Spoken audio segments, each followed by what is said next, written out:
Greetings, one and all. Welcome.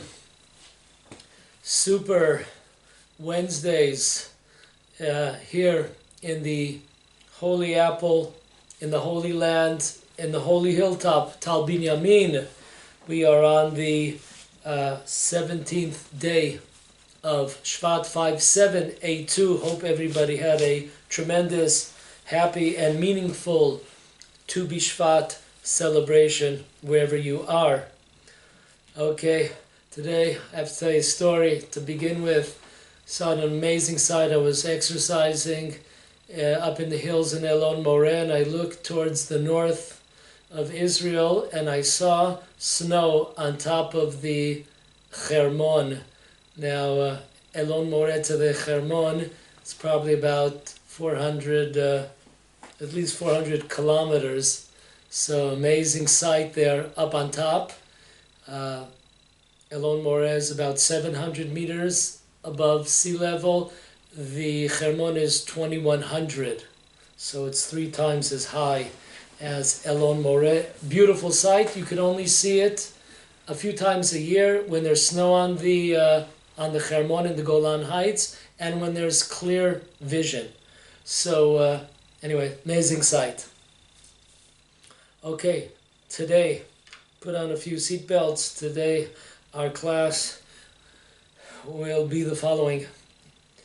Chaim Walder, righteous or wicked? Here's the real bottom line. Chaim Walder, righteous or wicked? Here's the real bottom line. A big dispute has erupted amongst the Jewish people. The Jews have placed themselves into 2 camps. Camp number 1,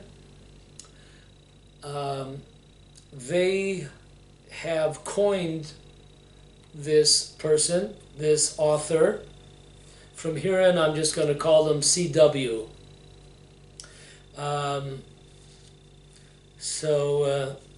Even though I was thinking of going WC, Chaim Walder backwards is WC, that's like a bathroom, but we'll try to keep it clean here, so we're just going to go with the CW.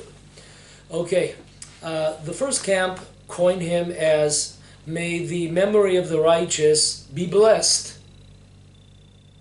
Or how about this one? The petitioners, those that petitioned against him, they killed him. Or, as various important rabbis said, guard your tongue. Careful of Lashon Hara. Or, embarrassing people in public is murder.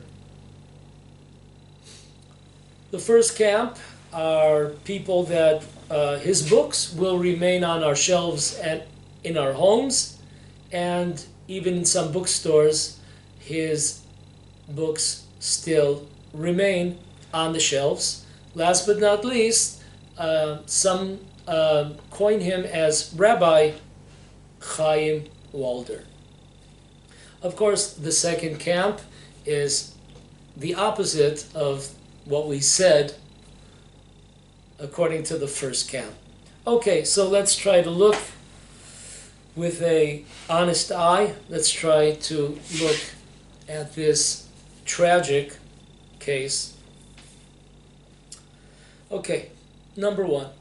We know that competent Torah scholars, Talmidei Chachamim, in their respected courts, Beit Din, heard no less than 22 testimonies from women, girls, and even young men. May God have mercy on us. Their testimonies, these 22, were carefully examined and investigated. Now, to me, it's really amazing because there are 22 letters in the alphabet, which means here that we see like the Torah was totally trampled and, God forbid, so to speak, destroyed here. all the principles, all the lessons. It's really amazing that that's how many witnesses there were against the person. CW refuses, after being invited to appear in these rabbinical courts, refuses to appear after being asked a few times to appear and give his side of the story. Question we must all ask is how many more people were affected? How many more people were afraid, were timid, embarrassed to complain, to come forward? This is a story, believe it or not, clean your ears. This is a tragic story that goes back as far as 20 years. 20 years! This tragedy, nightmare, has gone on. This CW fellow, he was the head of the committee in the city of Bnei Brak against, get a load of this one, child abuse. The head, the CEO of the child abuse committee in Bnei Brak. He was a man of great power, prestige, wealth, intimidation, manipulation, who succeeded during all these years to silence rabbis, leaders, victims, all who could have become potential whistleblowers.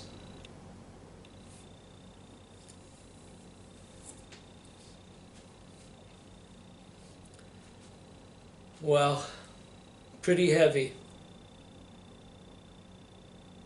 So, take two. In the lenses of the Torah, rape, molestation, is on the same level as murder.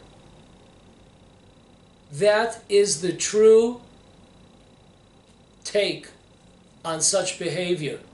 Molestation or rape equals murder. This is brought down in black and white on a verse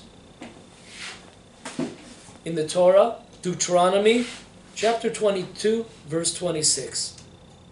This is, of course, brought down to Jewish law in Maimonides, Laws of Murder, chapter 1, laws 10 and 11. Spell this out. If a person sees someone going to molest or to rape another Jew, that person is exactly like someone with a gun that is chasing after another person to kill them. Anyone has the right, the obligation to blow that person away before they commit the crime, whether it's rape, molestation, or murder. It is all on the same level. That's pretty serious. To be on the same level of murder. Let's look at some statistics. I checked various studies over the years, and I'm summarizing various issues that people that were molested, raped, have to face. And we could better understand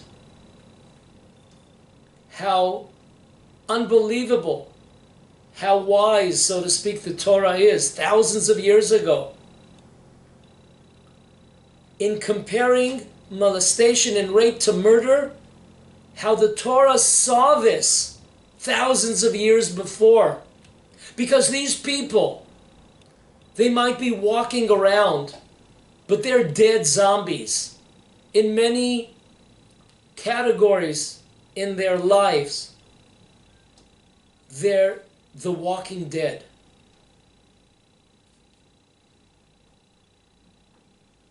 So let's quote some of these statistics to really bring it down.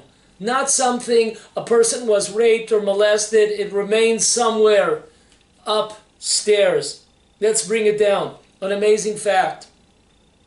Only 5% of sexual abuse reports prove to be false. That's amazing. Only 5%. 95% are true. So do the math with these 22 brave souls that came forth to testify against CW. Even if we say 5% are not correct, we still have a lot of testimony against. And once again, this is the tip of the iceberg. People that came forward, people that, endangered themselves, their reputation, perhaps their future. These brave souls that came forward, how many were abused and kept their mouths shut?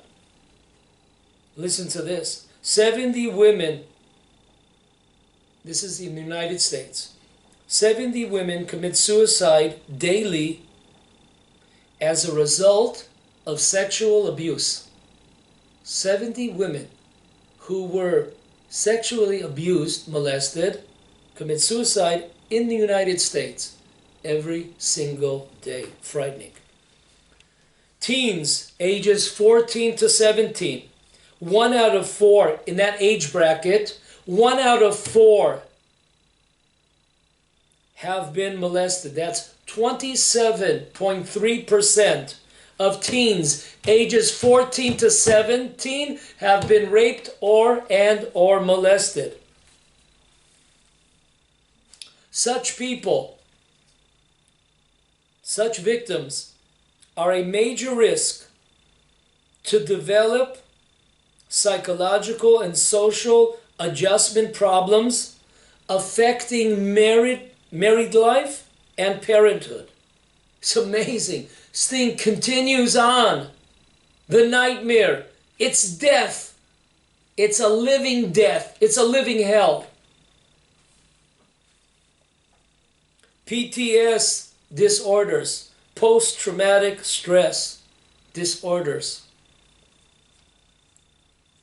People that have gone through this, may Hashem save us, are 9 times more likely to have substance abuse.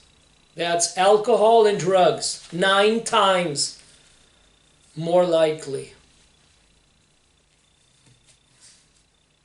Another difficulties establishing or maintaining intimate relationships. Depression, guilt, shame, self-blame, eating disorders, somatic concerns, anxiety, worthlessness, I'm worth nothing, God forbid. My body is something dirty, something ugly. Now that's heavy to live with. These victims believe people they love will hurt them. Amazing. You grew up, your parents, your uncles, your aunts, your friends, trust, belief. That's like a foundation of life. If you can't believe in people, in relatives, in good friends, what do you have? Awful.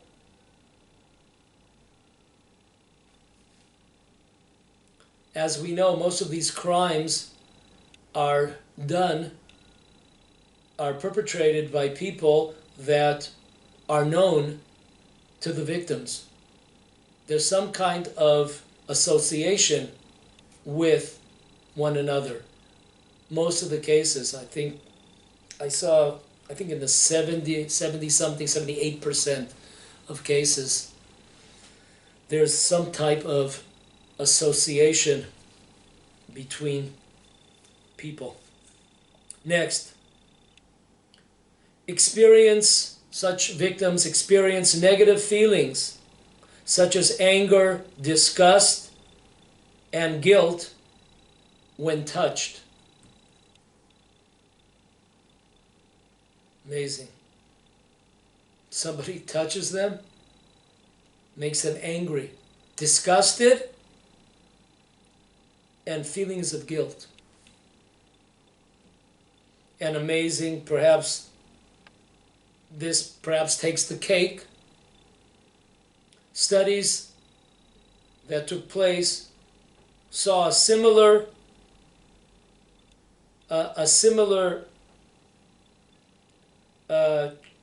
traumatized population, victims of sexual abuse, to war-related soldiers' trauma. Can you believe that? Studies, years of study, found similarities between the trauma experienced by soldiers and sexually abused individuals. So, looking back, we said that the Talmud, the Jewish law, tells us that a person that perpetrates rape or molestation is equal to a murderer. And we could see by these statistics, we can understand why the greatness of the Torah that compares the two. No mercy on such cruel murderers. Next, this person, CW, went and committed suicide. At least his suicidal note, there is no regret what he did. One of the rabbis, Rabbi Shmuel Eliyahu, said, listen, you could be an example. You could set an example of it's possible always to repent. You could be that example. CW, you could be that example. That even though you've slipped to the sewer, to the dumps, show the world, show all your fans that a person can always repent, a person can always try to mend the damage that he did over those years. No such thing. The manipulator commits suicide. Once again, just like rape and molestation is murder, equals murder, also, if a person commits suicide, he is a murderer. So we have a double whammy here. We have murder via rape, molestation of women, girls, children, boys. And we have a person that commits suicide, which is exactly equal to murder. There is no difference between a murderer and a person that takes their lives. This is learned from a verse, black and white, in Genesis, chapter 9, verse 5. This is brought down in two places by Maimonides. In the Laws of Murderers, chapter 4, Law 9, or the Laws of Murder, chapter 2, Laws 2 and 3. There is no sin that destroys the world's foundation like murder. Not desecration of Shabbat, not even idol worshiping, and not even immoral sexual behavior. Murder is worse than all those three heavy transgressions that I mentioned. This is the words of the Maimonides. Such a person is totally wicked. None of his good deeds are equal to such an act. Nothing will save them from the harsh judgment come the judgment day.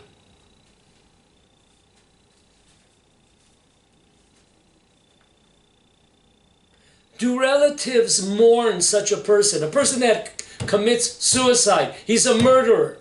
Do we mourn? Do the relatives mourn? This is a big dispute amongst the Jewish law sages. According to Maimonides, according to the Code of Jewish Law, the answer is no, we do not mourn. Relatives do not mourn people that are murderers or commit suicide.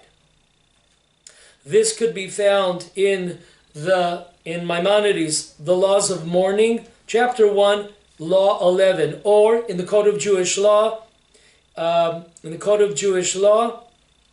Yoradea 345, Choshen Mishpat 345, Law 1. On the other hand, we have Nachmanides, the Ramban, and the Tur. They say, yes, relatives must mourn people that commit suicide. So here we have it. Suicide is murder.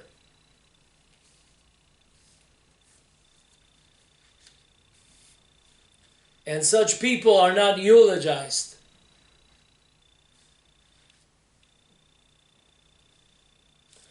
Okay, next point. I'm going to summarize an amazing case in the Talmud. And we are going to learn tremendous lessons about this particular tragedy of CW. This story takes place in the Talmud, in the tractate Moed Katan, page 17, side A. Here's the story.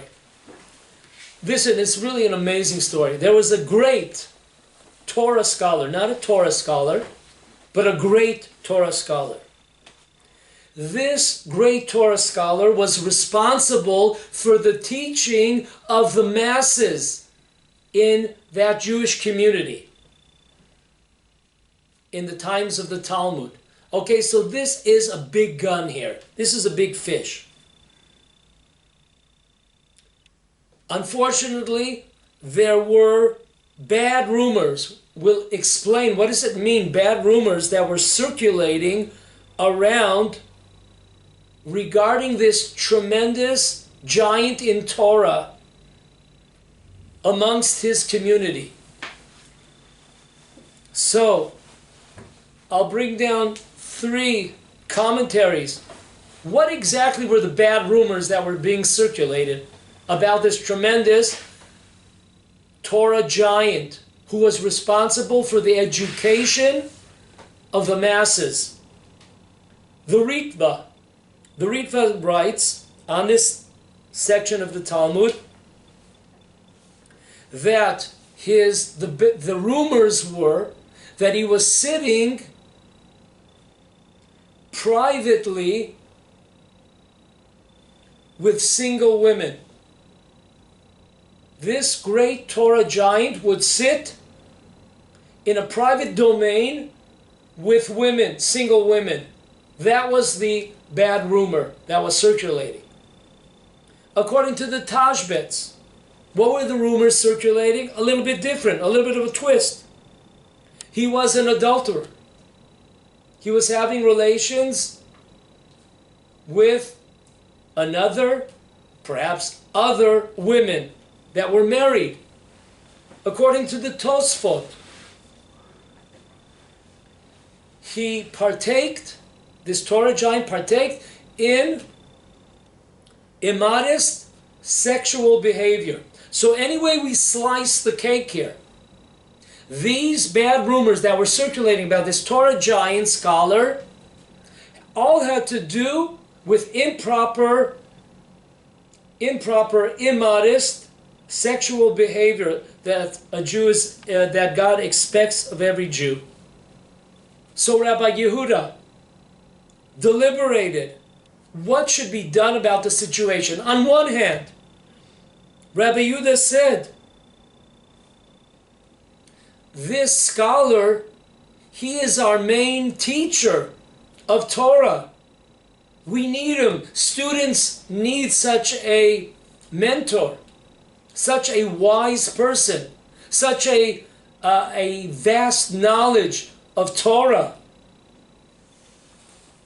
On the other hand, not to act, Rabbi Yehudah was thinking, deliberating, not to act against such a perpetrator would be a tremendous desecration of God's name. According to the Richter, what exactly would be the desecration? Because there's a lot of angles that you could see here, a desecration of God's name. If nothing is done about such a person when there are rumors circulating about a person. So the Richter explains that people will come to the conclusion that the Torah scholars are trying to protect their fellow Torah scholars.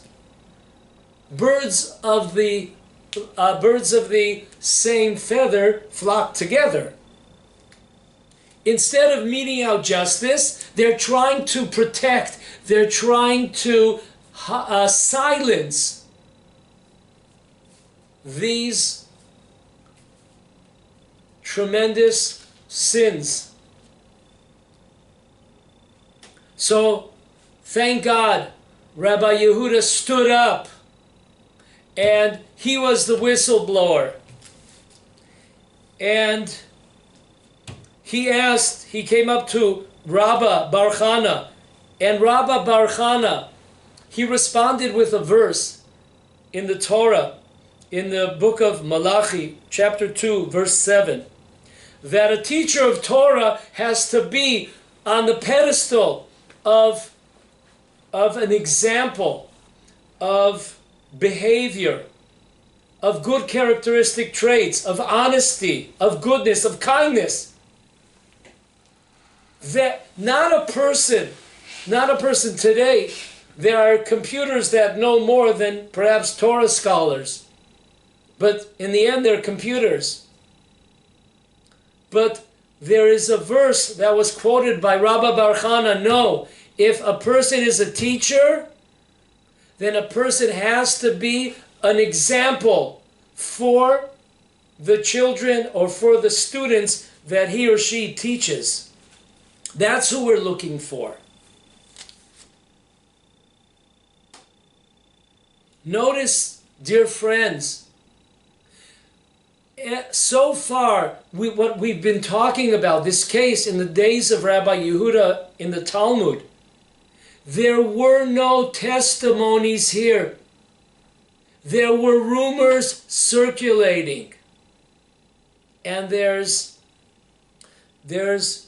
Jewish law that in this subject, when it comes to immoral, immodest sexual behavior, this is accepted. Once again, there's a few conditions which we will soon come to. There's a few conditions, but once again, notice, it's not like the case of CW, when 22 people came and gave testimony before rabbis and their respected courts. No, these are rumors that are going around and not stopping, not being denied. And once again, when it comes to rumors as far as immoral sexual behavior, the Torah puts its foot down big time, as we will see.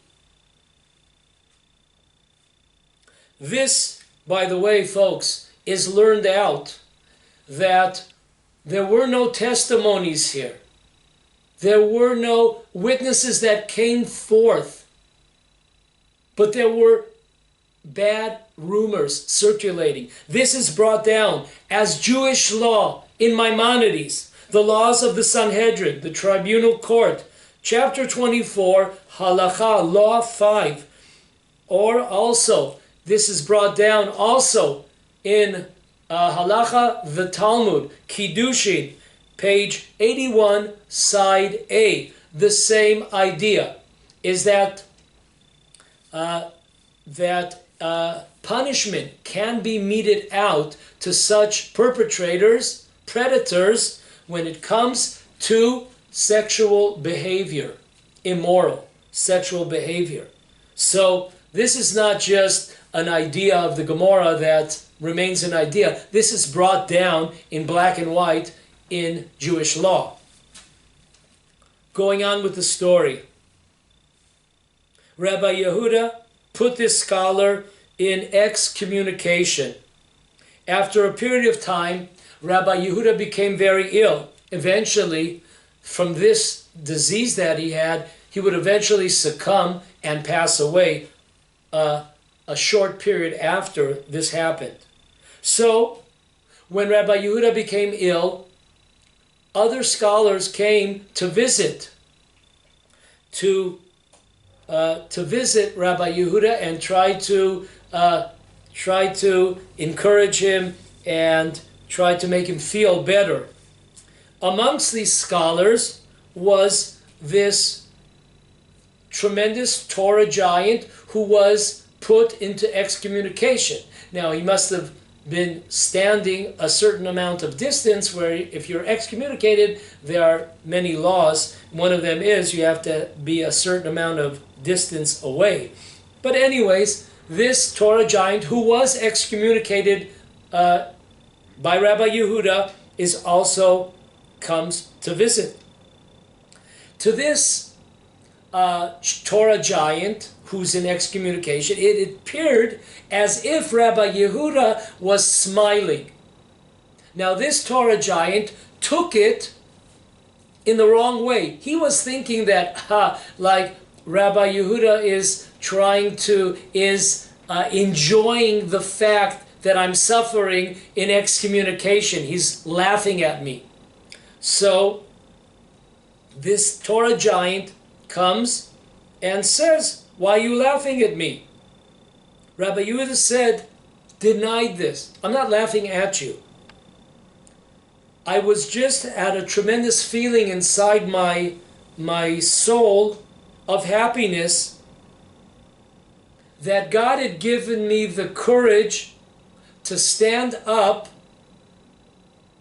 against you, such a popular figure amongst the community, the leading educator of our community.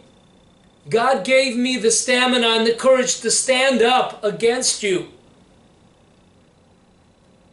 and excommunicate you and not keep silent and not put my head in the sand. That's why I'm smiling." Shortly after this, Rabbi Yehudah eventually did pass away, and then this scholar appeared before a group of other scholars and asked to be pardoned. The scholars replied, "We are not anywhere near the level of Rabbi Yehudah. You would be advised to go to the grandson of Rabbi Yehudah Nasi. He is on the level that if he agrees, he could pardon you and take you out of excommunication." So this Torah giant went and met with the grandson of Rabbi Yehudah Hanasi and heard the request. However, then came in Rabbi Shmuel Bar Nachmani, and he convinced the grandson not to pardon him. This Torah giant, this excommunicated Torah giant, left crying. He was still in excommunication. No one was pardoning him. And then, as he walked outside, he was bit by a poisonous reptile. And I hope we don't have kids listening, but the Tosfot points out an amazing idea, measure for measure. You know where the reptile bit this Torah giant? He bit him in the place of the brit, of the circumcision. And the Tosfot says, why is that? Measure for measure. Because this Torah giant, he transgressed. He did not keep the covenant of the brit of that place. And he used the brit in an improper fashion, and therefore he died by the place of the circumcision. Amazing measure for measure.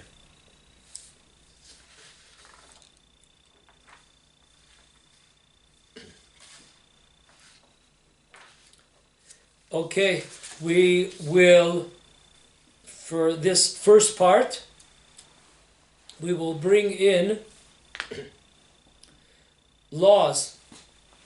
What are the laws? Okay, this is the Talmud, Moed Katan 17a, but what are the laws of suspected rumors of a sexual offender? Let's look. What are the laws? So, take it from the top. I will summarize Maimonides, the laws of Tribunal Court Sanhedrin, chapter 24, law 5. In some versions, it could be law, the 12th law. So don't get nervous. Okay. It is incumbent of a Jewish court during all times of history, listen to this, during all periods of history, to punish a person who does not have enemies in the community. Okay, sometimes people that have enemies, the enemies are out to make them look bad. They spread these rumors on purpose. But if we're dealing with a person who does not have enemies, he is well liked in the community, number one. And there are rumors circulating around the community that this person has committed sexual sins. The rumors have to be circulating without protest, without someone standing up and say, listen, this is false, for at least a day and a half without stop. A constant wave of rumors continuing for at least a day and a half. So that is based on the Talmud in Moed Katan, page 18, side B. Now, Maimonides goes on. A person's parents, mother, father, are also to be brought before these rabbis or court, Jewish, and embarrassed for bringing into the world such garbage.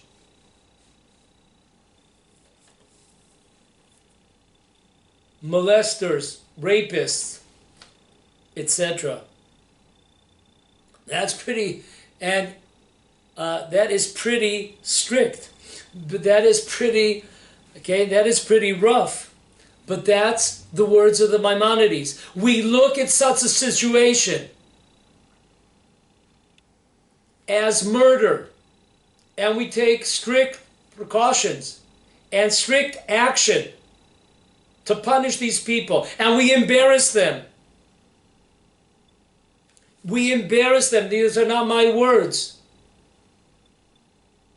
And we embarrass the person's father, mother or father. Now, according to Rashi and to Rif, based on the tractate of Megillah 25b and also Sanhedrin 52a, we see that it is permissible to embarrass the perpetrator's mother and father, though they are considered to be modest individuals. His parents might have a good image.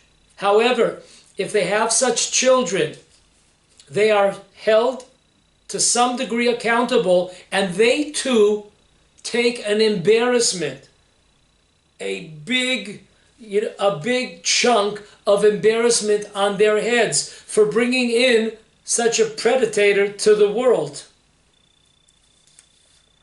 who is terrorizing, molesting, raping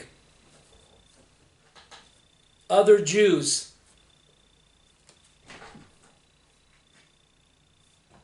Next, the Shulchan Aruch Harav, the first Lubavitcher Rebbe, in the laws of Choshen Mishpat, the laws of Onah, in the second chapter, Law 30, writes there, also, just like Maimonides, that in such a situation where there are rumors circulating for at least a day and a half, and a person does not have enemies in the community, and there is no protest against these rumors, there is no denial of these rumors, we can embarrass a person's parents. And once again, he's not even talking about a rabbinical court. He's talking about the average individual can embarrass such a perpetrator and even the person's mother and father. The Chavetz Chaim, the famous Chavetz Chaim, who knew how to guard his tongue, in such a circumstance, he says exactly the opposite. When we're dealing with such people, the law is that you are allowed to accept these rumors as to be truth, and you are allowed to embarrass such a person. And the Chavetz Chaim is talking about when there's one case, there's a rumor that one case happened. One case. How much more so when you have dozens of cases? Once again, the righteous Chavetz Chaim, who wrote a tremendous book, the dictionary, the Mama of the laws of speech, tells us that to such a perpetrator, such a person, who there are rumors circulating for at least a day and a half, and he has no enemies in the community about sexual immodest behavior, you are allowed to accept them as true, and you are allowed to embarrass these people. Amazing.